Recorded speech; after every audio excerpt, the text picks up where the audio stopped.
அனைவருக்கும் காலை வணக்கம். 14 ஜூன் ஞாயிற்றுக்கிழமை 8:30 மணி.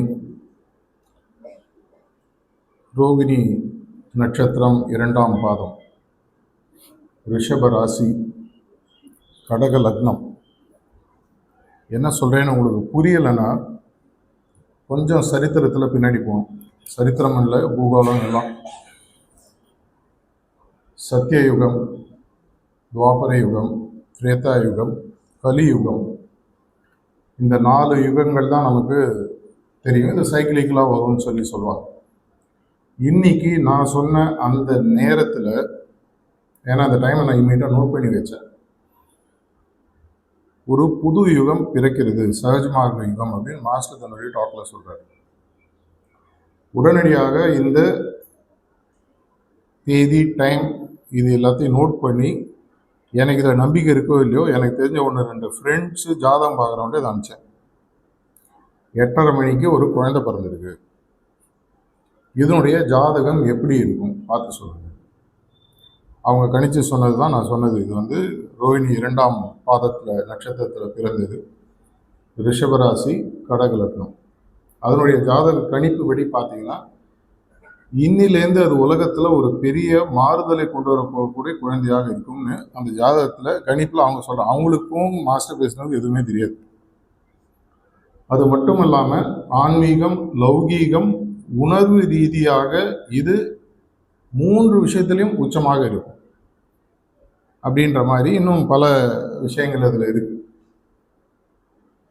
இதை படிக்கும் பொழுது எனக்கு பாரதியாருடைய ஒரு கவிதை ஒன்று ஞாபகம் வந்தது. அதில் அவர் ரொம்ப தெளிவாக சொல்றார். இனி ஒரு விதி செய்வோம், இதை ஒவ்வொரு நாளும் கடைபிடிப்போம், தனி ஒரு மனிதனுக்கு உணவில்லை எனில் இந்த ஜகத்தினை அழித்திடுவோம். அதுவும் எங்கே சேருது? அவர் சொன்னது 1920s 30s. அப்படின்னா தனி ஒரு மனிதனுக்கு அந்த காலத்தில் தேவைப்பட்டதுன்னு பார்த்தீங்கன்னா ஆக்சுவல் ஃபிசிக்கலாக சாப்பிடக்கூடிய உணவு. ஆனால் அந்த ஸ்டேஜ்லாம் நம்ம இன்றைக்கி தாண்டி வந்துட்டோம். பட்டினியால் சாகு அப்படின்றது இன்றைக்கி நம்ம ரொம்ப ரொம்ப ரேராக படிக்கிறது, ரொம்ப ரொம்ப ரேர். ஒரு காலத்தில் பார்த்தீங்கன்னா ஆயிரக்கணக்கில், லட்சக்கணக்கில் சாப்பாடு இல்லாமல் செத்தவங்களாம் நம்ம படிச்சிருக்கோம். ஆனால் என்றைக்குமே தேவை அப்படின்னு சொல்லி பார்த்தீங்கன்னா ஒரு மனிதனுக்கு உள்ளே இருக்கக்கூடிய ஆன்மாவுக்கு தொடர்ச்சியாக ஆன்மீக உணவு தேவைப்படுகிறது. இந்த ஆன்மீக உணவு கிடைக்குதா அப்படின்ற கேள்வி எடுத்து பார்த்தீங்கன்னா இந்த ஆன்மாவுக்கு அநேகமாக சரியான உணவோ சரியான விகிதாச்சாரத்திலையோ கிடைப்பதில்லைன்றது தான் ஒரு உண்மை. உணவுன்னு நினைச்சு வேற இதெல்லாம் கொடுக்கப்படுகிறது. எது உண்மையான உணவுன்னு சொல்லும்பொழுது தாஜி இதை பற்றி சொல்றாரு. உண்மையான உணவு ஆன்மாக்குன்னு பார்த்தீங்கன்னா பிராணாகுதி. இந்த உணவு கொடுக்கணும் அப்படின்னு சொன்னால் கிட்டத்தட்ட இப்போ ஒரு உதாரணத்துக்கு 1857 என்ன நடந்ததுன்னு கேட்டால் ஒருவேளை சரித்திரம் படித்தவர்கள் சொல்லுவாங்க சிப்பாய் மியூட்டினின்னு சொல்லுவாங்க. அதே மாதிரி வெவ்வேறு காலகட்டத்தில் பார்த்தீங்கன்னா இந்த சுதந்திரம் பெறுவதற்காக பல விஷயங்கள் நடந்திருக்கு. அது எல்லாமே நடந்து முடிந்து அந்த 1947 எங்கள் அப்பாட்ட நான் கேட்டுக்க, அவர் இப்போ இல்லை, ஆனால் அவர் சுதந்திரம் இருக்கும்போது கிடைத்த போது அவருக்கு ஆல்ரெடி ஒரு 26 வயசு. அவங்களாம் என்ன சொல்லுவாங்கன்னா இந்த சுதந்திரம் என்னன்றதே எங்களுக்கு புரியல, கிடைச்சது ஏதோ நாங்களாம் ஆளாளுக்கு ஏதோ பண்ணோம், ஆனால் என்னன்றது புரியல. அந்த உணர்வு வருவதற்கு ரொம்ப நாள் ஆச்சு. திடீர்னு அந்த ஜெயிலில் இருக்கிறவங்க கதை திறந்து வெளியில் விட்டுட்டு ஒரு இங்கிலீஷ் படம் ஒன்று வரும், ஷாஷாங்க் மர்டர்னு ஒன்று. அதில் அந்த கைதி கிட்ட 40-50 வருஷம் ஜெயிலில் இருப்பார். அதில் வெளியில் வரணும்னு தவறாக அவர் உள்ளே அனுப்பப்பட்டவர். வெளியில் வரணும்னு சண்டை போட்டு பலலாம் ரொம்ப ரொம்ப ரொம்ப வயசானத்தில் வெளியில் வருவார். வெளியில் வரும்போது என்ன ஆகுன்னா அந்த உலகத்துக்கும் அவருக்கும் சம்மந்தமே இருக்காது, அப்படியே அவர் இறந்துடுற மாதிரி பண்ண முடியும். பல நேரங்களில் அந்த கிடைத்த சுதந்திரம் எப்படி கிடைத்தது, எதனால் கிடைத்தது, இதை வைத்து நாம் இன்னும் என்ன செய்ய வேண்டும் அப்படின்றது தெரியாமையே மனித பிறவி போயிடுது. அது மாதிரி கிட்டத்தட்ட கிடைச்சதுன்னு பார்த்தீங்கன்னா இந்த ஆன்மாவுக்கு உண்மையான ஆன்மீக சுதந்திரம்ன்றது லாலாஜி மகாராஜ் பிறவி இந்த உலகத்தில் எடுக்கும்போது கிடைச்சது. அந்த காலத்தில் உங்களுக்கு தெரியும், ராமருடைய காலத்திலேருந்து 72 ஜெனரேஷனுக்கு முன்னாடி இதை பற்றி ரீசெண்டாக தீர்த்தங்கர் புக்கெலாம் கூட மாஸ்டர் ஓப்பனாகவே பேசியிருக்காரு. பல காலமாக நமக்கு அது யாருன்றது தெரியாது. அந்த காலத்தில் பிராணாகுத்தின்ற விஷயம் இருந்தது, அது அப்போ காணாமல் போயிடுது. அதுக்கப்புறமாக மீண்டும் அதை லாலாஜி மகாராஜ் கொண்டு வந்தாருன்னு சொல்லிட்டு அவருடைய பேர் ரிஷப் அப்படின்னு சொல்லி தீர்த்தங்கர்ன்றது அதை இன்ட்ரடியூஸ் பண்ணி பேசியிருப்பாரு. படிச்சிருக்கீங்க புக்கில் ஒன்று படிச்சிருக்கலாம், அதை பற்றி பேசின வீடியோவை நீங்கள் கேட்டிருக்கலாம். அது ஏதோ ஒரு காலகட்டத்தில் இயற்கை முடிவு செய்கிறது, இன்னைக்கு இது உலகத்திற்கு கண்டிப்பாக தேவை. பல இடங்களில் பாபுஜி மகாராஜ் எழுதியிருக்கார், காந்தி அப்படின்ற அந்த ஒரு பிறவி இயற்கையினால் உருவாக்கப்பட்டது. இந்தியா 200 வருஷங்களுக்கு மேலே அடிமைப்பட்டு கிடந்திருந்த போது இதை உயிர்ப்பிப்பதற்கு, இதுக்கு உயிர் கொடுத்து உள்ளே கொண்டு வருவதற்கு வேணும்னு சொல்லி இயற்கையால் அனுப்பப்பட்டவர் காந்தின்னு சொல்லி பாபுஜி மகாராஜோட டைரி என்ட்ரிஸில் இருக்குது. நீங்கள் போய் பார்த்தா உங்களுக்கு தெரியும். அதே மாதிரி 1948 அவரோட அசாசினேஷனுக்கு அப்புறமும் அவருடைய வேலை முடிந்ததுனால இயற்கை மீண்டும் எடுத்து விட்டது அப்படின்றதும் நீங்கள் படிச்சிருப்பீங்க. இது எதற்காகனா, லாலாஜி மகாராஜ் இந்த காலகட்டத்தில் வந்ததற்கு முக்கியமான காரணம், இதுக்கும் மதுரை நம்ம இன்னைக்கு 60வது ஆண்டு துவக்க விழா நம்ம பேசுவதற்கும் என்ன சம்பந்தம்? அவர் வரும்பொழுது பார்த்தீங்கன்னா இந்த பிராணாவத்தின்ற ஒரு விஷயத்தை கொண்டு வர்றாரு. இன்னைக்கு கூட இன்னைக்கு இருக்கக்கூடிய உலகத்தில் இந்த பிராணாவத்தின்னா என்னன்னு கேட்டீங்கன்னா யாருக்கும் தெரியாது. உதாரணத்துக்கு தண்ணினா என்னன்னு கேட்டால் நமக்கு தெரியாது. அது 2 ஹைட்ரஜன் எலிமெண்ட்டு, ஒரு ஆக்சிஜன் எலிமெண்ட்டு, இது எப்படி சேருது இதெல்லாம் சொல்லாமல் தண்ணினா என்னன்னு தெரியாது. அதே மாதிரி பிராணாவத்தினா என்னன்றது நம்மளால விவரிக்க முடியாது, ரொம்ப ரொம்ப கஷ்டம். பாபுஜி மகாராஜ் அடிக்கடி சொல்லுவார், if you're able to define God is no more God அப்படின்னு சொல்லி சொல்லுவார். கடவுளை உன்னால் வார்த்தைகளில் கொண்டு வர முடியும்னு விட்டால் அவர் கடவுளே கிடையாது. அதே மாதிரி பிராணாகுத்தி இதுதான்றது நீங்கள் சொல்லிட்டீங்கன்னா அது பிராணாகுத்தி கிடையாது. ஆனால் அந்த பிராணாகுத்தின் மூலமாக என்னுள் என்ன நடக்கும் என்பது என்னால் சொல்ல முடியும். அந்த தண்ணீர் குடிக்கும் போது எனக்கு தாகம் தீருகிறது, இல்லை உள்ள ஏதோ ஒரு மாறுதல் நடக்கிறது, இது என்னால் கண்டிப்பாக சொல்ல முடியும். அதை போன்று இந்த பிராணாகுத்தி என்பது ஒரு மனித ஆன்மாவிற்குள் செலுத்தப்படும் பொழுது என்ன நடக்குதுன்றது இங்க முன்னாடி இருக்கக்கூடிய இந்த 400-500 பேர் உதாரணம். உங்களுக்கு ஏதோ நடந்திருக்கு, அதனால தான் தொடர்ச்சியாக நீங்க இதை சுவைத்து கொண்டிருக்கீங்க. தண்ணி குடிக்கிறதுனால அது தாகம் தீருதுன்னு தெரியுது, அதனால நம்ம தேவைப்படும் போதெல்லாம் தண்ணி குடிக்கிறோம். மூச்சு விடுவதன் மூலமாக ஆன்மா நிலையத்தின் உயிர் நிலையத்தில் இருக்கிறதுன்னு தெரியுது, மூச்சு விடுகிறோம். உணவு அட்லீஸ்ட் ஒரு நாளைக்கு ஒரு முறையாவது சாப்பிடலன்னா கஷ்டம், அதனால ஒரு முறையாவது சாப்பிடணும். ஒரு முறை தான் சாப்பிடுவோமான்னு கேட்காதீங்க. இதை போன்று இந்த ஆன்மாவிற்கு பிராணாகுத்தின்றது ஒன்று தேவைன்றதை உணர்த்துவதற்காக மீண்டும் இயற்கையால் அனுப்பப்பட்டவர் லாலாஜி மகாராஜ்.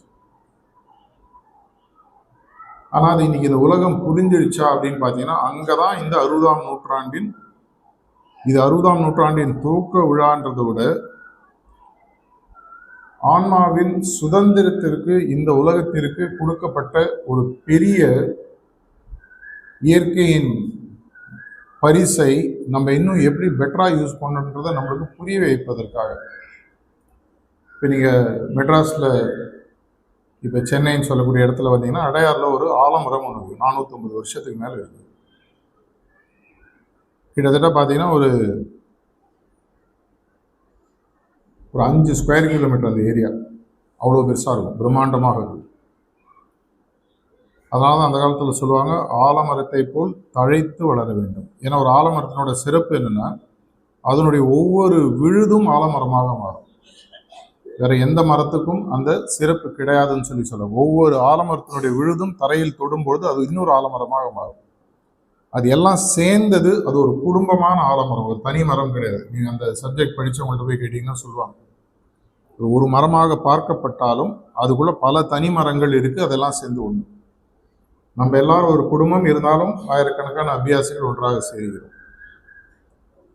என்னுடைய இந்த 60ஆம் ஆண்டு வைர விழா, இந்த வைர விழான்னு சொல்லும்போது இன்னொரு இன்ட்ரெஸ்டிங்கான விஷயம் உங்களுக்கு சொல்லணும். இந்த கரிமம் அப்படின்னு சொல்லுவாங்க, அது பேர் கார்பன் இங்கிலீஷில். அந்த கார்பன்றது சர்ஃபேஸ் லெவல் ஒரு 500 அடி 1000 அடி அப்படி இருக்கும்போது அதுக்கு பேர் பார்த்தீங்கன்னா லிக்னைட்னு சொல்லுவாங்க.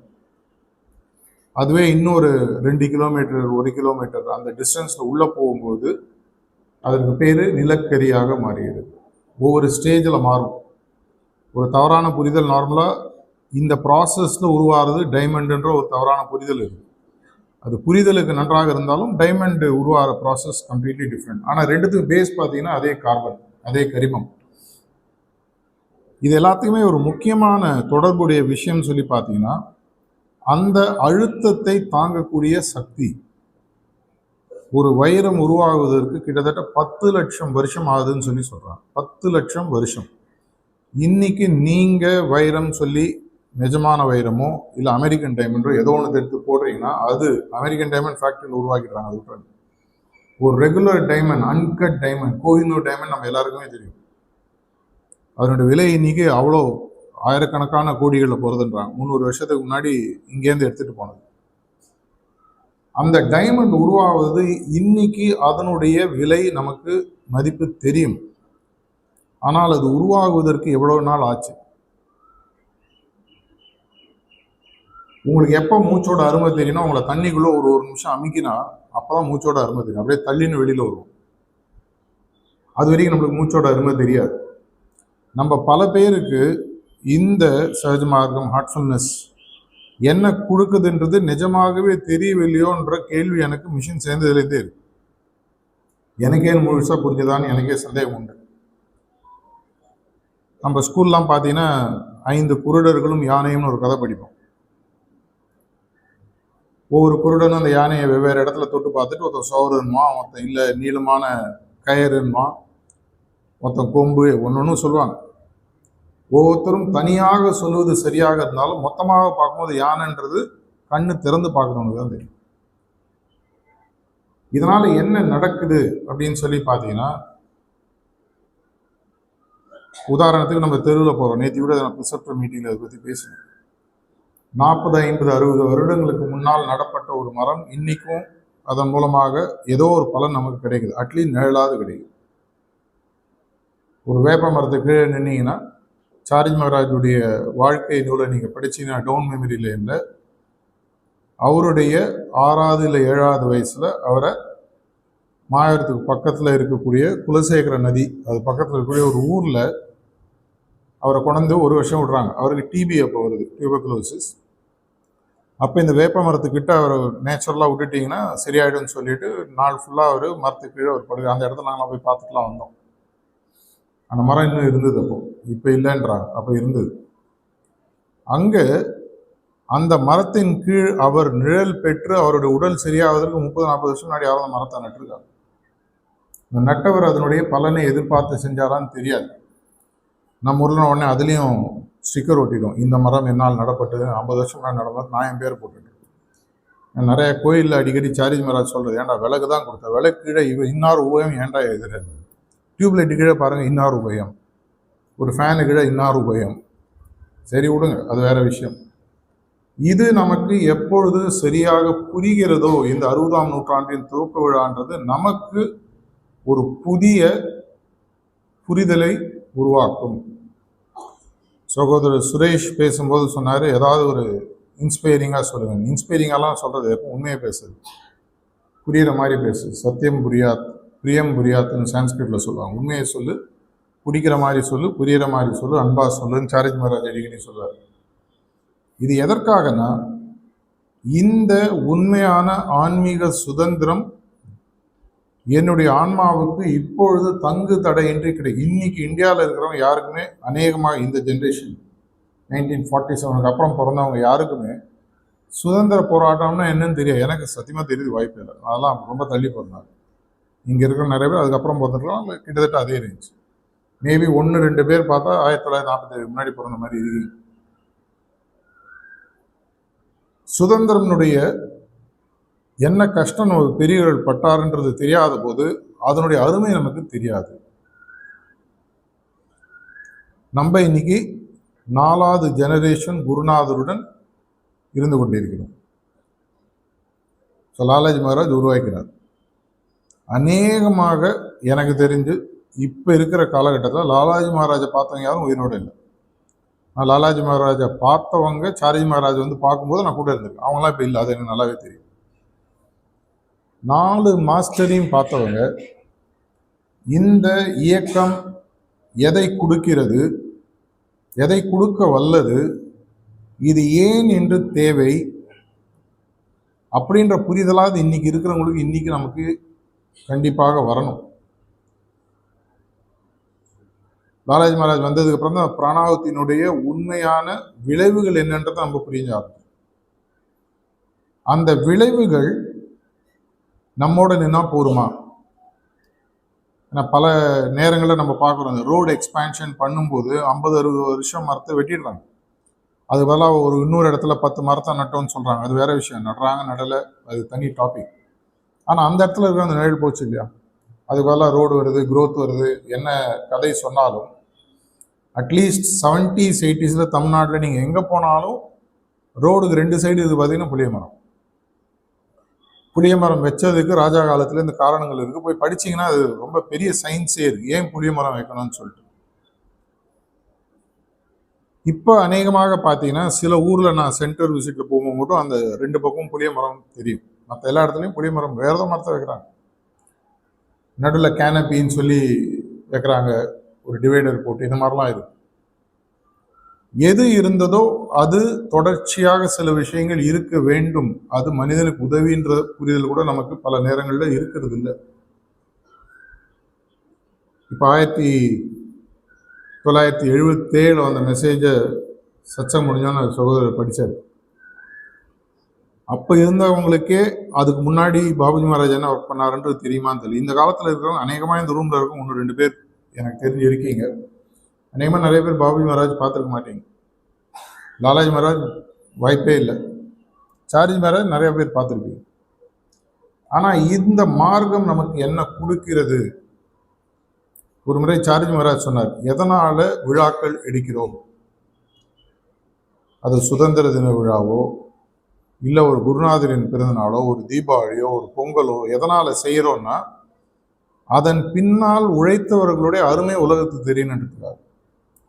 பொங்கல் செலிப்ரேஷன் பார்த்தீங்கன்னா அந்த உழவர்கள் பட்ட கஷ்டத்தை அவங்களுக்கு உலகத்துக்கு புரிய வைக்கிறதுக்காக பொங்கலை அந்த காலத்தில் உருவாக்கினாங்கன்னு சொல்லி சொல்லுவாங்க.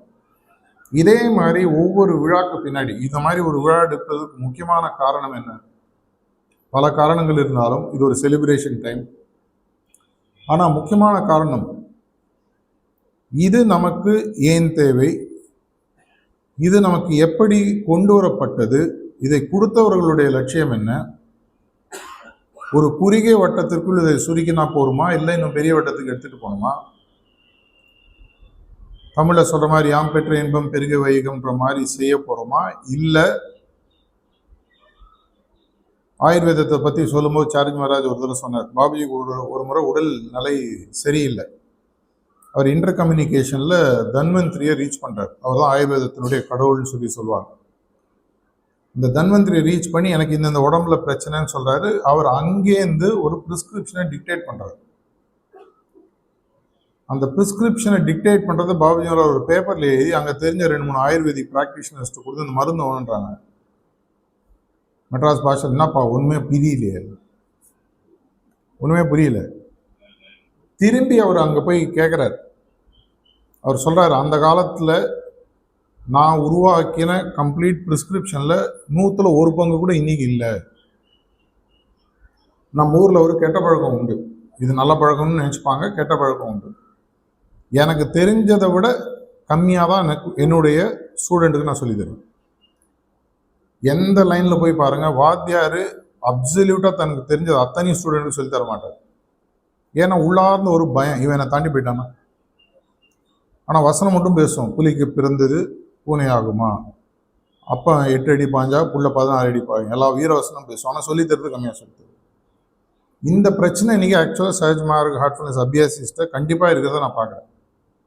பல இடங்களில்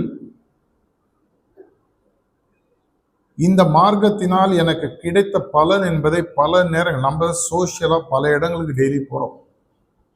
உங்களை லெக்சர் கொடுக்க சொல்ல, யாரையும் கன்வின்ஸ் பண்ண சொல்ல, எனக்கு இது பிடிச்சது, ப்ராக்டிஸ் பண்ணுறேன், எனக்கு நல்லா இருக்குது, ப்ராக்டிஸ் பண்ணு கூட சொல்ல வேணும். நான் தியானம் பண்ணுறேன், மனசுக்கு நிம்மதியாக சொல்லிட்டு விட்டுருங்க. எலிக்கு வடை வைக்கிற மாதிரி ரொம்ப பக்கத்தில் வச்சுன்னா எலிக்கு டவுட் வந்துடும். ஏன் வாய்கிட்டே கொண்டு போகலாம், ஏன்னா அரெஸ்ட் பண்ணி உள்ளது எடுக்க போகிறான் போல இருக்கு, எங்கேயாவது தள்ளி வைக்கணும். அது எலி பக்கத்தில் வந்து வடையை இழுக்கணும். உடனடியாக எடுத்துட்டிங்கன்னா அது சந்தேகம் வந்துடும். மெதுவாக இழுத்து இழுத்து இழுத்து கொண்டு வந்து டப்புன்னு அந்த காலத்தில் பொரியலில் போடுவாங்க, பார்த்துருப்பீங்க. எனக்கு நிஜமாகவே இந்த மார்க்கத்தில் ஒரு மாற்றம் தெரிந்தது. இதன் மூலமாக என் வாழ்க்கையில் ஒரு பெரிய மாற்றம் நிகழ்ந்தது. இந்த விஷயம் உலகத்தில் எல்லாருக்கும் போய் சேரணும் அப்படின்ற ஒரு நம்பிக்கையை நமக்கு மீண்டும் புதுப்பிக்கக்கூடிய நாளாக இதை நான் பார்க்குறேன். இதனால் நாளைக்கே போய் நீங்கள் 1000 பேரை சேர்க்கணுமோ இல்லை சேர்க்க மாட்டீங்களோ அது உங்களுடைய விருப்பம். பல நேரங்களில் நான் எப்பவுமே சொல்கிறது, உலகத்தில் நடக்கக்கூடிய பல கெட்ட விஷயங்களுக்கு முக்கியமான காரணம் நல்லவர்கள் எதுவும் செய்யாமல் இருப்பது. பல நேரங்கள் எனக்கு எதுக்குங்க வம்பு, பார்த்தா பொறிக்க மாதிரி இருக்கான், ரவுடி மாதிரி இருக்கான், அவனோட இறங்கி சண்டை போடணுன்ற அவசியம் இல்லை. ஒரு ஆர்டிஐ ஆக்டு, ஒரு லோக்கல் ஸ்டேஷனில் போய் இன்ஃபார்ம் பண்ணுறது, சொல்கிறது, இது மாதிரி எவ்வளோ விஷயங்கள் செய்ய முடியும். அப்படி ஒன்றுமே இல்லைன்னா என்ன பண்ண முடியும்? தாஜி சொல்கிற, உட்காந்து அந்த இடத்துல உன்னால் ஹெல்ப் பண்ண முடியும், அந்த உட்காந்து அந்த ஆன்மாவுக்கு உன்னால் பிரார்த்தனை செய்ய முடியும். என்னால் செய்ய முடியலைங்க, பயமாக இருக்குது, லோக்கலில் தாதா ரவுடிலாம் ஒரு பயம், நான் எப்படி இதில் தலையிட முடியும்? இந்த ஆளுக்கு ஏதாவது ஒரு வழி கொடுங்கன்னு உளமாற பிரார்த்தனை செய்ய அந்த திறமை உங்களுக்கு. நீங்கள் பிரார்த்தனை பண்ணீங்களோ யாருக்கும் தெரியணுன்ற அவசியம் இல்லை, தெரியவும் வேணாம். பயந்தீங்கன்னா கண் எதிர்க்க ஒரு அநீதி நடக்குது, உங்களுக்கு தமிழ் பட ஹீரோ மாதிரி இறங்கி 1000 பேர் அடிக்க சொல்ல இறங்கி, உதாரணத்துக்கு இந்த கூட்டத்தில் இருக்கிற அபியாசிகளை எவ்வளோ பேர் தினசரி ஒரு முறையாவது மதுரை, விருதுநகர் மற்றும் இதை சார்ந்த இடங்களில் இருக்கும் அனைத்து ஆன்மாக்களுக்கும் ஆன்மீக நாட்டம் ஏற்பட வேண்டும். அவர்கள் எங்கள் குருநாதரை நோக்கி சஹஜ்மார்க்க பயணத்தை நோக்கி வருகிறார்கள். நம்ம எவ்வளோ பேர் உளமாற பிரார்த்தனை பண்ணோம்? நீங்களே கேள்வி, கையில் தூக்குவாங்க. நம்மளுடைய 4 சஜஷன்ஸ் நேற்று நான் ப்ரிசெப்டர்ஸ் பேசும் இதான் சொன்னேன். அந்த 4 சஜஷனில் இதை தான் நம்ம செய்கிறோம். சைலண்டாக செய்ய முடியும். ஒரு உண்மையான அபியாசின் கடமைன்றதை பற்றி தாஜி சொல்லும்போது சொல்கிறார், 1 மணி நேரத்துக்கு ஒரு முறை ஏதாவது ஒரு சஜஷனுக்கு தமிழில் பரிந்துரைகள் சொல்கிறாங்க. அந்த 4 பரிந்துரைகள் இருக்குது. உங்களுக்கு வேணால் உங்களோட வாட்ஸ்அப் குரூப்பில் அது இங்கிலீஷும் தமிழையும் மண்டல பொறுப்பாளரை போட சொல்கிறேன். அதில் ஏதாவது ஒரு பரிந்துரையை 1 நிமிஷம் எடுத்துக்கணும். அந்த அர்த்தத்தை உள்ளே வாங்கி அந்த அர்த்தத்தை நீங்கள் இருக்கக்கூடிய இடத்துல அதிர்வலைகளாக பரப்பணும். இது செஞ்சாலே ஒரு பெரிய மாற்றம் மெதுவாகவாது வரும். அனைத்து ஆன்மாக்களும் ஆன்மீகத்தை நோக்கி வருகின்றன. சஜஷன் உங்களுக்கு அவர் சொல்றது புரியலன்னா நீங்களே நான் ஏதோ உங்களுக்கு எது ரைட்டுன்னு ஒன்று போட்டு, தப்பே இல்லை. நேர்மறை பரிந்துரைகள் எதுவாக இருந்தாலும் நல்லதுதான் தாஜி சொல்றாரு. இதை என்னால் செய்ய முடிஞ்சதுன்னா 59 வருஷத்துக்கு முன்னாடி இந்த மையம் ஆரம்பித்த போது பல பேர் உழைத்திருப்பார்கள். இன்னைக்கு தொடர்ந்து உழைத்து கொண்டிருக்கிறார்கள். சுதந்திரம் இந்தியாவுக்கு யார் வாங்கி கொடுத்தாரோ எல்லாரும் மகாத்மா காந்தின்னு சொல்ல, அவர் மட்டும் தான் வாங்கி கொடுத்தாரா? 30 கோடி மக்கள் வேலை செஞ்சதா பாரதியார் எழுதுகிறார். 30 கோடி முகமுடைய ஆள் எழுதுகிறார். ஒவ்வொருத்தரும் ஏதோ ஒரு விஷயத்துல என்ன பண்ணியிருப்பாரு? உப்பு சத்தியாகிறம் போது உப்பு வாங்காமல் இருந்திருப்பார், இல்லை டாக்ஸ் கட்டாமல் இருந்திருப்பார், இல்லை துணி எரிப்பு போராட்டம் நடந்த போது குவிட் இந்தியா மூவ்மெண்ட் போது துணியை எடுத்து ரோட்ல போட்டு எரிச்சிருப்பார், இல்லை எரிக்கிறவன்ட்ட கொடுத்துருப்பார். அது ஒரு பெரிய விஷயமா இருக்காது. நான் அடிக்கடி சொல்றது உண்டு. 1999 பாபுஜி மெமோரியல் ஆஷ்ரம் மணப்பாக்கத்தில் இனாகரேட் பண்ணும் பொழுது அதுக்கு ஒரு 1.5-2 வருஷத்துக்கு முன்னாடி கன்ஸ்ட்ரக்ஷன் ஒர்க் ஆரம்பிச்சது. ஆஷ்ரமுக்கு வெளியில கார்டன் ஆஃப் ஆர்ட்ஸ்ன்ற பில்டிங்ல தான் நான் குடியிருந்தேன் 1996.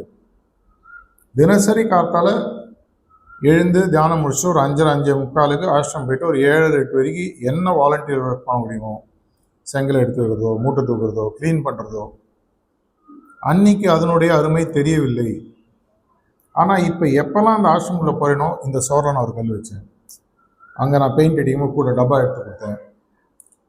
நமக்கு ஒரு மார்க்கத்தின் முன்னேற்றத்தில், அதனால தான் மை ஹேண்ட் இந்த மிஷன் தாஜி சொல்வார். நான் ஒரு சின்ன வேலையை எடுத்து வச்சேன்.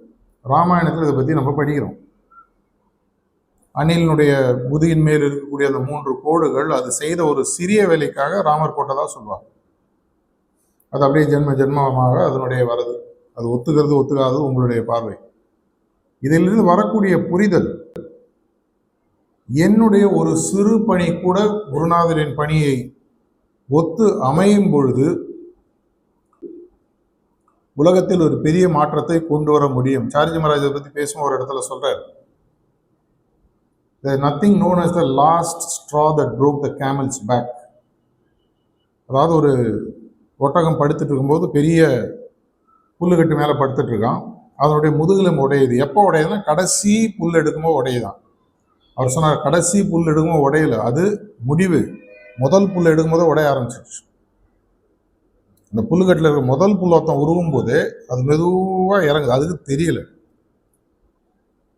அதை போன்று நாம் ஒவ்வொருவரும் நம்முடைய ஒரு ஜென்ரேஷன் 2 ஜென்ரேஷன் முன்னாடி இருந்த நமது சகோதர சகோதரிகள், பாட்டன்மார்கள், பாட்டிமார்கள், இவர்கள்லாம் இதை மாதிரி மதுரை மட்டும் இல்லை, விருதுநகர் இன்னும் பல சென்டர்ல கடுமையான உழைப்பு செஞ்சவர். இன்னைக்காவது ஒரு 500 பேர் இருக்கீங்க. நீ யாருன்றது ஊர்ல எல்லாருக்கும் தெரியும். இன்னைக்கு போய் நீங்க ஒரு இல்லாத கட்சி ஓட்டு கேட்கறது கஷ்டம், எல்லாரும் அடிப்பாங்க. இருக்கிற கட்சி கேட்கறது ஈஸி, ஓட்டு போடுறானோ இல்லையோ உதைக்க மாட்டான். அதே மாதிரி ஹார்ட்ஃபுல்னஸ் மூமெண்ட்ன்றது இன்னைக்கு அநேகமாக எல்லாருக்கும் தெரியும். நம்ம ஏதோ கண்ணை முன்னே சாமி கும்பிடுவாங்கப்பா, அந்த அளவுக்காக எனக்கு நிறைய பேர் சொல்லியிருக்கேன். என்னங்க பண்ணுவீங்க, நாங்கள் என்ன பண்ணுறதா நினைக்கிறீங்க, என்ன கண்ணை மூடி சாமி கும்பிடுவீங்க, பரவாயில்ல, நல்லா இருக்கு. அவருக்கு அந்த அளவுக்கு புரிதல் இருக்குது. அது கேட்கும்போது ஒரு சந்தோஷம். கண்ணை மூடி சாமி கும்பிடுவோம், சரி ஓகே, அதுக்கு மேலே என்ன, அது நம்மளுடைய வேலை. முந்தி இருந்த மாதிரி நீங்கள் ஒட்டகத்தின் முதல் புல்லை பிடுங்க வேண்டாம், முதல் அந்த இதை எடுக்க வேணாம், வைக்கோல் பொருள் இருக்கக்கூடியது. ஆனால் கடைசி இதை எடுக்கிற ஆளும் நீங்கள் இல்லை. அப்போ உலகம் ஃபுல்லாக ஹார்ட்ஃபுல்னஸ் பரவிடும். நம்ம எங்கேயோ நடுவில் ஒரு இடத்துல இருக்கோம். ஒரு நாளைக்கு அட்லீஸ்ட் அந்த 4 சஜஷன், அதில் ஏதாவது ஒன்று இல்லை, முடிஞ்சதுன்னா எனக்கு தெரிஞ்ச ஒரு 4 பேருக்கு ஹார்ட்ஃபுல்னஸை பற்றி நேரடியாக சொல்லணுன்றதில்ல, அதன் மூலம் வந்த பலனை என்னுடைய சமூக வலை வச்சுருக்கீங்களே எல்லாரும், இன்ஸ்டாகிராமு, ஃபேஸ்புக்கு, வாட்ஸ்அப், அது எல்லாத்தையும் போடுங்க. எப்போ நான் டெய்லி மினிமம் 4 தடவை போடுறேன். நிறைய பேர் கேட்குறாங்க, சில பேர் ப்ராக்டிஸ் பண்ணுறாங்க, நிறைய பேர் மெசேஜ் போய் சேரும். இந்த மாதிரி நாட்கள் செலிப்ரேஷன் அப்பார்ட், இது நம்மளுடைய வேர்கள் எங்கிருந்து வந்தன, இந்த வேர்கள் எவ்வளவு தூரம் பாய்கின்றன, இதன் மூலமாக உலகத்தில் ஒரு 7 வருஷத்துக்கு முன்னாடி தஞ்சாவூரில் பேசும்போது ஒரு டாக் கொடுத்தது இன்னும் நல்லா. அங்கே காசிச்செட்டி ஸ்ட்ரீட்னு ஒரு இடத்துல சென்டர், அங்கே ஒரு அமெரிக்க விவசாயியுடைய சோளம் விதைக்கலைன்றது டாபிக் யூடியூப்பில் போனீங்கன்னா இருக்கும். அங்கே நான் பேசின விஷயம் என்னன்னு சொன்னால், அமெரிக்காவில் ஒரு வருடம் ஒரு காம்படிஷன் உண்டு. இந்த சோளம் விதைக்கிற எல்லா ஃபார்மர்ஸுக்கும் மேக்ஸிமம் ஈல்டு, ஒரு ஏக்கரில் மேக்ஸிமம் சோளம் எடுத்தது யார் அப்படின்னு சொல்லி ஒரு காம்படிஷன். வருஷம் ஒரே ஆள் தான் ஜெயிச்சுட்டு இருக்காரு. ஒரு 5வது 6வது வருஷம் கழிச்சு, நீ மட்டும் ஜெயிக்கிறதுக்கு என்ன பார்க்கணும், இவ்வளோ பேர் இருக்காங்க, நீ நடுவில் இருக்க, உன்னை சுற்றி இவ்வளோ நிலம் இருக்குது, ஆனால் ஒன்று தான் மேக்ஸிமம் இருக்குது, நீ என்ன பண்ணுற அப்படின்னாரு. எனக்கு அவர் ரொம்ப சிம்பிளான இன்டர்வியூ கொடுக்குறாரு. எனக்கு காற்று எந்த பக்கம் அடிக்குதுன்னு தெரியும் விதைக்கும் போது. எனக்கு 5-10 கிலோமீட்டருக்கு முன்னாடி இருக்கிறவங்க எல்லாருக்கும் போயிட்டு நான் விதையை கொடுப்பேன். அவன் என்ன பண்ணுவான், விதையை தூக்கி போடுவான், அந்த விதை அவனோட நிலத்துல நிற்காது. அது இந்த பயாலஜி படிச்சீங்கன்னா பாலினேஷன் சொல்லுவாங்க, மகரந்த சேர்க்கை. அது சேர்ந்து அந்த விதைகள் உருவாகி காற்றுல பறந்து என்னோட நிலத்தில் வரும். பாலினேஷனான விதைகள்லேருந்து உருவாகக்கூடிய சோளமானது சாதாரண சோளத்தோட இன்னும் நிறைய ஈல்டு கொடுக்கும். இவ்வளோதான் நான் பண்ணுறேன். ஸோ வருஷம் நான் என்ன பண்ணுறேன், மூட்டையாக விதை எடுத்துன்னு போயிட்டு எந்த பக்கத்துலேருந்து இந்த சீசனில் காற்று அடிக்குதுன்னு சொல்கிறாங்களோ அங்கே இருக்கிற எல்லாருக்கும் நான் ஃப்ரீயாக கொடுக்க முடிஞ்சால் நானே போட்டுவேன். அப்படின்னா நீங்கள் நல்லா இருக்கணும்னு சொன்னால், சார்ஜி மகாராஜ் ஒரு முறை சொல்லியிருக்காரு, நீ நல்லா இருக்கணும்னா உன் பக்கத்து வீடு, எழுத்து வீடு, பின்னாடி வீடு, அண்டை வீடு எல்லாரும் நல்லா இருக்கணும். அவன் நல்லா இல்லைன்னா நீ நல்லா இருக்க முடியாது. அவன் வீட்டு பிரச்சனை உன் வீட்டு சவரில் இடிக்கும். அவன் இவன் ஒரு கேலண்டர் மாட்டும் உன் வீட்டு ஆணி அடிப்பான். அவங்க வீட்டில் ஒரு வீட்டுக்காரமாக அவனுக்கு பிரச்சனை அவங்க வீட்டில் சுகத்தில் கேட்கும். அப்படின்னா அவங்க வீட்டில் சண்டை இல்லாமல் இருக்கணும்னா அவனுடைய தன்மையை நீ மாற்றணும். அது மாற்றணும் உன் வீட்டில் நிம்மதி இல்லை. ஏன்னா ஒன்று கொடுத்தனத்துலாம் நான் இருந்தாடி நீ ஏதோ ஒரு அப்பார்ட்மெண்ட்டில் வருவான், பகுதியில் சண்டை போட்டாலும் கேட்காத அளவு பில்டர்லாம் நல்லா திக்காக கட்டிடுறாங்க. அதுக்கு மேலே ஒரு ஆடியோ பேக்கிங்கான உட்டெல்லாம் கொடுக்குறான். ஒட்டிட்டிங்கன்னா ஒன்றுமே கேட்காது, நீங்கள் கத்துறதே உங்களுக்கு கேட்காது. அந்த காலத்தில் பார்த்தீங்கன்னா எல்லாம் கேட்கும். அப்படின்னா உடனே ஊர் திரண்டு வந்து அவங்க வீட்டு பிரச்சனையை சால்வ் பண்ணும். இதை போன்று என்னுடைய பக்கத்துடைய என்னுடைய தெருவில் இருப்பவர்கள், என்னுடைய ஊரில் இருப்பவர்கள், என்னுடைய மாவட்டத்தில் இருப்பவர்கள், என்னுடைய மண்டலத்தில், என்னுடைய மாநிலத்தில், என்னுடைய நாட்டில் இருப்பவர்கள் எல்லோரும் மனம் தெளிந்து உணர்வுகள் சரியாகி வாழ்க்கையை வந்தாங்கன்னா என் வாழ்க்கை நிம்மதியாகும். என் வாழ்க்கை நான் நிம்மதியாக சந்தோஷமாக வாழணும்னு சொன்னால் என்னை சுற்றி இருக்கிறவங்க நல்லா இருக்கணும். இது உங்களுக்கு புரியாத வரைக்கும் உங்கள் வாழ்க்கையில் சகஜ மார்க்கன்றதை விட்டுருங்க, உங்கள் வாழ்க்கையில் நிம்மதி இருக்காது. உங்கள் சுற்றி வீட்டில் இருக்கிறவங்களுக்குலாம் நீங்கள் பஞ்சாயத்து கரெக்டாக பண்ணி பிரச்சனை இல்லாமல் இருந்தால் உங்கள் வீடு கொஞ்சம் நிம்மதியாகும். சகஜ மார்க்கம் இதுதான் உலகத்துக்கு கொடுக்குது. இதை தான் நம்மளுடைய 3 ஜென்ரேஷனுக்கு முன்னாடி 2 ஜென்ரேஷனுக்கு முன்னாடி ஹார்ட்ஃபுல்னஸும் சகஜ மார்க்கம் பரவுவதற்கு உதவி செய்தவர்கள் இன்னைக்கு அவங்கள நம்ம ஞாபகம் வச்சுக்கிறோன்னா நம்ம செலுத்தக்கூடிய நன்றி கடன். திருவள்ளுவர் சொன்ன மாதிரி எந்நன்றி கொன்றார்க்கும் உய்வொண்டாம், உய்வில்லை செய் நன்றி கொன்ற மகற்கு. இதே தான் பாபுஜி மகாராஜ் சொல்கிறார். சகஜமாக பாவம்னு ஒன்றும் கிடையாது, ஆனால் பாவமும் ஒன்று இருக்குன்னா இன்கிராட்டிடியூட், குருநாதருக்கு நன்றி இல்லாதது மட்டும்தான் உண்மையான பெயர், பாவமே இல்லைன்னு பாபுஜி மகாராஜ் சொல்லியிருக்கார். அப்படின்னா என்னுடைய பணி என்ன? 60 ஆண்டு வைர விழா துவக்கத்தில் நம்ம இருக்கோம். இது ஒரு பெரிய லேண்ட்மார்க். இந்த சென்டரை சார்ந்த, இந்த ஜோனை சார்ந்த, இதற்காக வெவ்வேறு இடத்தில் உழைத்த, வெவ்வேறு இடங்களில் இருப்பவர்கள் அனைவருக்கும் என்னுடைய பணிவான நன்றி, வணக்கம். ஆனால் மார்டையர் சல்யூட்டுன்னு சொல்லி இங்கிலீஷில் சொல்லுவாங்க. ஒரு இறந்த வீரனுக்கு வீர வணக்கம் செலுத்தும் பொழுது வெறும் வீர வணக்கம் செலுத்தினா போறாது, அவன் எதற்காக உயிரை கொடுத்தானோ அந்த பிரச்சனை திரும்பி வராமல் இருக்கிறதுக்கு நம்ம செய்யணும் அப்படின்னு சொல்லுவாங்க. 30th ஜான்வரி பார்த்தீங்கன்னா மார்டையர்ஸ் டேன்னு சொல்லி வருஷம் நம்ம கொண்டாடுறோம். இறந்த வீரர்களுக்கு வீர வணக்கம் செலுத்தும் நாள். அதை போன்று இதே மாதிரி நாட்களில் நம்ம உண்மையான, இது நான் சொல்லி வரதில்லை, குதிரையை தண்ணி வரைக்கும் கொண்டு போக முடியும். தண்ணி அதுக்கு குடிக்கணும்னு தோணிச்சுனாலே குதிரையை தண்ணி கொடுக்க வைக்க முடியாது, எட்டி உதைங்க புஷ் பண்ணிங்கன்னா. குதிரைகிட்ட யாராவது உதவ வாங்கிருக்கீங்களான்னு தெரில, ஒட்டகத்துக்கு நான் உதவ வாங்கியிருக்கு. ராஜஸ்தான் போகும்போது அந்த ஒட்டகத்தில் ஏற தெரியாமல் விழுந்து கீழே விழுந்து விழும்போது லைட் ஆயிடுச்சு. ரொம்ப நாள் வலி. எதுக்கு சொல்கிறேன்னா யாரையும் ஃபோர்ஸ் பண்ணுறதுக்காக இல்லை, ஆனால் புரிய வைக்கக்கூடிய ஒரு வேலை இருக்குது. இதன் மூலமாக என்னுடைய வாழ்க்கையில் பெரிய மாறுதல்களை நான் பார்த்தேன். என்னால் முடிஞ்சது. சார்ஜி மகாராஜோட ஒரு முக்கியமான ஒரு கொட்டேஷனை சொல்லிட்டு நான் முடிச்சுக்கிறேன். அவர் ஒரு இங்கிலீஷ் போயிட்டேருந்து எடுத்த கொட்டேஷன் அவரே சொல்லியிருக்காரு. Wherever you go, don't leave the place as you found. At least, if you cannot leave it better, leave it as you found. நீ ஒரு இடத்த வழியாக போகிறேன்னா அந்த இடத்தை முன்பு இருந்ததை விட இன்னும் பெட்டராக மாற்ற முடியலன்னா கூட அதே மாதிரியா விட்டுட்டு போ. அட்லீஸ்ட் இந்த ஊரில் உங்களுடைய தரவுகளின்படி கிட்டத்தட்ட 14,000 அபியாசிகள் இருக்காங்க. ஆனால் இன்னைக்கு எவ்வளோ பேர் இருக்கீங்க? 400-500 பேர். பாக்கி எங்கே? 13,500 பேர் எங்கே? அவங்களாம் ஒரு காலத்தில் இந்த மார்க்கத்தில் ஏதோ ஒரு பலனை அடைந்தவர்கள். இங்கே இருக்கிறவங்க எல்லா அபியாசங்களும் ஒரு பணியும் அவங்களால ஈஸியாக செய்ய முடியும்.